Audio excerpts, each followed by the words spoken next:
Ya Tuhan kami, jadikan pertemuan kami pertemuan yang barokah, pertemuan yang mengandung nilai kebaikan-kebaikan. Wahai Tuhan kami, jadikan kami hamba-hamba-Mu yang tulus di dalam menjalankan nilai-nilai agama-Mu, menjaga kedamaian, menjaga ketentraman, menjaga keamanan. Ya Tuhan kami, lindungilah kami dari berbagai macam pertikaian, dari berbagai macam perseteruan, dari berbagai macam ketidaktenangan. Wahai Tuhan kami, jadikan perjumpaan kami perjumpaan yang baik, dan bubarnya kami setelah usai acara ini mendapatkan kebaikan dari sisi-Mu. Amin.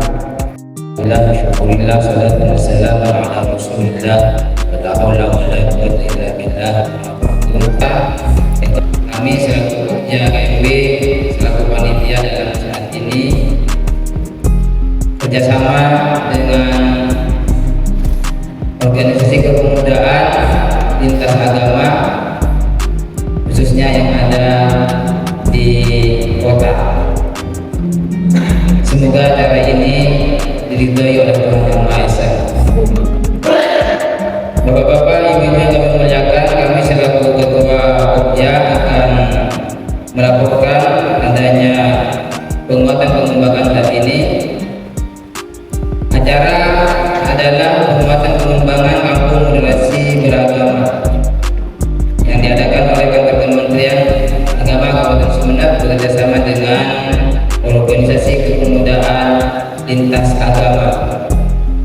Dasar hukum dari pelaksanaan kegiatan ini yang pertama, Peraturan Presiden Nomor 18 Tahun 2020 tentang Rencana Pembangunan Jangka. Bismillahirrahmanirrahim. Alhamdulillahirabbil alamin. Wassalatu wassalamu ala sayyidina Muhammadin wa ala alihi washabihi ajmain. Puji syukur pada Allah Subhanahu wa taala Yang Maha Esa. Pada pagi hari ini kita ditakdirkan bisa bertemu dalam acara yang mulia ini. Untuk harapannya acara ini bisa betul-betul semakin merekatkan persaudaraan kita, saudara sebangsa dan setanah air, saudara secara kemanusiaan, sehingga ini akan memupuk kebersamaan kita selanjutnya. Yang kedua, salawat dan salam tetap kita aturkan kepada junjungan kita Nabi Muhammad SAW. Bapak Ibu yang saya hormati, acara penguatan moderasi beragama yang diwujudkan dalam kampung moderasi ini tentu wujud dari komitmen kami di Kementerian Agama dalam kantor pengenalan Kabupaten Sumeneb, bagaimana kita bersama-sama melakukan penguatan moderasi beragama. Karena penguatan moderasi beragama sebenarnya hari ini adalah tugas kita bersama, tugas Kementerian Agama, tugas seluruh kementerian dan lembaga termasuk pemerintah daerah, karena ini sudah tertuang dalam Perpres nomor 28 tahun 2058 termasuk juga tugas kita semuanya para pemuda dalam rangka penguatan moderasi beragama. Bapak Ibu yang saya hormati, moderasi beragama yang harus kita alami bukan agamanya yang kita moderasi, tetapi pemahaman keagamaannya yang perlu kita moderasi. Sehingga dari sini saya singkatkan saja. Sehingga dari sini bagaimana dari moderasi beragama lahir paham-paham yang tidak ekstrim di dalam beragama. Lahirlah satu pemahaman dalam diri kita yang kemudian tidak serta-merta mudah menyalahkan orang lain, apalagi sampai memusuhi orang lain. Mungkin kita tidak saudara seiman, tapi kita saudara sebangsa dan setanah air. Maka pemahaman moderasi beragama oleh Kementerian Agama itu bukan satu hal yang abstrak, tapi satu hal yang konkret. Kita lihat dari apa? Dari 4 indikator yang ditetapkan oleh Kementerian Agama. Di antara 4 indikator moderasi penguatan moderasi beragama, yang pertama adalah komitmen kebangsaan, yang kedua toleransi, yang ketiga anti kekerasan, yang keempat adalah penerimaan terhadap tradisi dan budaya lokal. Kita mulai dari yang pertama, komitmen kebangsaan. Artinya kita sebagai umat beragama yang berada di Indonesia, maka punya kewajiban secara personal untuk mencintai bangsa ini. Kita berada di Indonesia, hidup di Indonesia, lahir dan besar di Indonesia, termasuk juga makan minum dari hasil bumi Indonesia, termasuk juga kita yang umat beragama menyembah Tuhan kita di bumi Indonesia. Sehingga dari sinilah maka tidak ada kemudian alasan untuk membenturkan antara agama dengan negara. Juga tidak benar jika ada sebagian orang yang mengatakan bahwa Indonesia adalah negara yang korupsi. Itu tidak benar. Indonesia adalah negara ABCD yang harus kita bubarkan. Itu pendapat orang-orang yang tidak berkontribusi penting terhadap kemerdekaan Indonesia, yang tidak pernah ikut berjuang terhadap kemerdekaan Indonesia. Kenapa saya katakan seperti itu? Karena sebenarnya relasi agama dan negara di Indonesia ini sudah sangat baik. Negara kita Indonesia, dalam hal ini pemerintah Indonesia, tidak pernah melakukan intervensi terhadap ajaran agama manapun, termasuk dalam hal ajaran agama Islam. Pemerintah mengurus manajerial pada kegiatan keagamaan. Ini yang kita pahami bersama. Misalnya saya contohkan dalam hal sholat, dalam hal puasa, dalam hal haji, daripada kita itu dalam hal puasa, pemerintah tidak mengatur rukun puasa ada berapa, rukun sholat ada berapa. Itu adalah pada ajaran agama Islam. Tetapi bagaimana puasa dilaksanakan, pemerintah mengadakan rukyatul hilal. Tapi yang hisab tidak ada masalah, apa namanya? Hisab masuk penjara. Karena itu ranah normatif dari ajaran agama. Dalam hal zakat yang kita harus apa? Manajemen zakatnya, makanya ada basis. Dalam hal haji yang kita harus bukan rukun hajinya, rukun haji, wajib haji, sunnah haji. Mohon maaf Bapak Ibu yang non-muslim, bukan apa? Ini sekedar saya berikan pemahaman. Bukan yang diurus oleh pemerintah adalah manajemennya, transportasinya, akomodasinya, konsumsinya, termasuk juga apa? Dokumennya. Sama juga dalam hal pernikahan, baik di pernikahan mana, pernikahan Katolik, pernikahan Kristen, termasuk pernikahan dalam cara Islam yang kita urus apa? Tata laksana. Kita tidak menambah rukun nikah di dalam Islam. Kepala doa menambahkan satu, sesuaikan dengan ajaran agamanya. Kita pada aspek apanya? Pada aspek pencatatan nikah. Ini dalam sehingga yang kita sebagai umat beragama harus meyakinkan bahwa agama itu tidak bertentangan dengan negara, negara juga tidak menentang, tapi agama berjalan selaras dengan, sehingga apa? Negara memperkuat peran agama, begitu juga agama memperkuat peran negara. Inilah relasi yang sangat ideal. Makanya bentuknya kemudian negara kita bukan negara agama, bukan negara sekuler, tapi negara Kesatuan Republik Indonesia, yang mana ini adalah satu wujud kebersamaan kita dalam bahasa Masya. Ini adalah negara kita, adalah negara yang berdasarkan pada kontrak sosial kemasyarakatan keumatan di awal mendirikan negara Kesatuan Republik Indonesia. Makanya kemudian negara ini bisa menyatukan semua agama, menyatukan banyak etnis, menyatukan banyak bangsa, menyatukan banyak ras. Karena apa? Ini hasil kesepakatan sesuatu yang sama. Disinilah komitmen bangsa. Sehingga karena kita berada di Indonesia, maka Pancasila adalah ideologi kita bersama.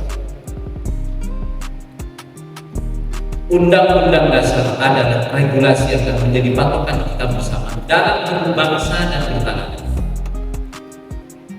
Sehingga makanya semua agama hidup di Indonesia.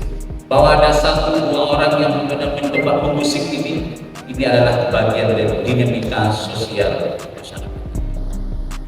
Yang selanjutnya kita harus yakin bahwa negara kita ini negara yang besar, Bapak. Kita punya 17.000 pulau lebih, punya masyarakat 275.000 orang jiwa. Ini satu pencapaian yang luar biasa, yang belum tentu negara lain bisa sama seperti pencapaian Indonesia. Uni Soviet bukan, Indonesia kuat karena apa? Ditopang oleh para ahli agama yang setiap kali mendoakan kemakmuran, kesejahteraan, dan kesatuan Republik Indonesia. Sehingga turunan dari itu semuanya apa? Kita sudah tidak punya alasan untuk tidak cinta pada tanah air Indonesia. Makanya berbangga ada di Indonesia. Kita bisa apa saja di Indonesia. Umat agama manapun bisa bikin acara yang besar. Sebentar lagi kayaknya umat Katolik mau kedatangan pausnya di bulan September atau November? September ya, di 3 kota ya, Jakarta, NTT sama Kalimantan ya. Nah, inilah namanya ada di Indonesia. Mau bikin organisasi kepemudaan macam-macam bisa di Indonesia. Tapi ingat bahwa kita punya aturan dalam bangsa dan bernegara. Inilah komitmen bangsa. Sehingga bahwa kadang banyak kita ranking keempat terbesar sedunia. 1 Cina, 2 India, 3 Amerika, keempat adalah negara kesatuan Republik Indonesia. Yang kedua, moderasi beragama itu indikatornya adalah toleransi. Kita paham bahwa negara kita negara yang multikultur, multi agama, bermacam-macam. Secara intrinsik kita harus yakin betul bahwa bagi saya agama Islam paling benar. Bagi yang Katolik secara intrinsik agama Katolik paling benar. Dalam konteks interaksi sosial dalam bahasa Islam bermuamalah, kita tidak bermusuh. Karena di dalam ajaran kita tidak ada diajarkan memusuh, kecuali dia memusuhkan. Kalau hidup damai tenang, ya mana-mana saja. Sehingga apa? Disinilah penting kita dalam pemahaman intrinsik semua punya keyakinan agamanya benar secara intrinsik. Nah, secara ekstrinsik kita juga punya kewajiban bagaimana bermuamalah, berinteraksi dengan mereka yang berbeda agama. Bagi mereka agamanya paling benar, bagi kita agama kita paling benar. Tapi bagaimana kita kemudian dalam kehidupan sehari-hari kita tetap bergaul sebagai manusia yang saling menentukan antara yang satu dengan yang lain. Toleransi ini dapat dipahami toleransi dengan bertukar akidah bukan, bertukar keyakinan bukan, bertukar ibadah bukan. Yang Katolik tetap beribadah, yang Muslim tetap beribadah, yang Kristen tetap beribadah. Tetapi dalam konteks interaksi sosial kemasyarakatan biasa kita. Dan itu ketika sampean berinteraksi dengan yang Muslim berteman dengan yang non-Muslim, yang Katolik berteman yang Muslim itu tidak akan mengurangi akidahnya masing. Ini toleransi kita. Yang ketiga indikator dari penguatan moderasi beragama adalah anti kekerasan. Jadi kekerasan atas nama apa itu sulit untuk ditoleransi. Atas nama anak, bisa.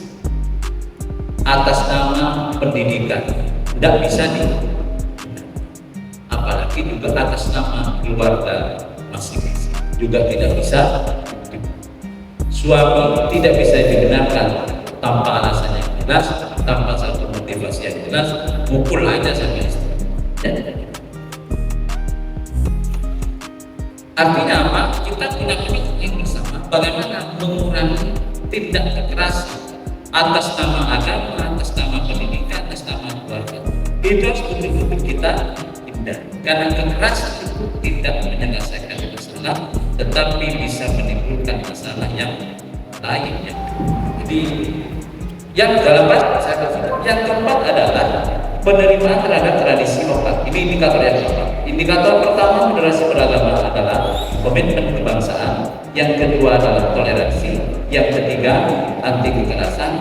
Yang keempat penerimaan terhadap tradisi dan budaya lokal. Dan yang terakhir adalah untuk keteladanan kita.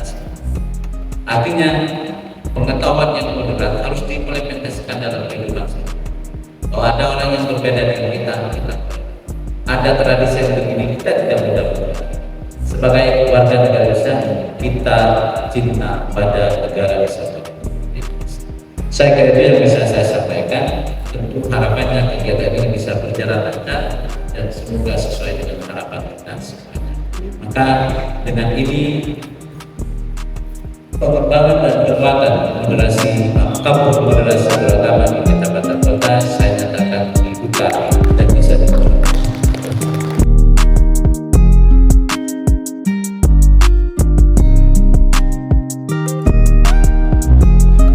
Bahwa negara kita ini adalah negara yang plural, negara yang menginginkan negara yang memiliki ragam baik suku ras agama. Karena saya kebagian sama perspektif kebudayaannya,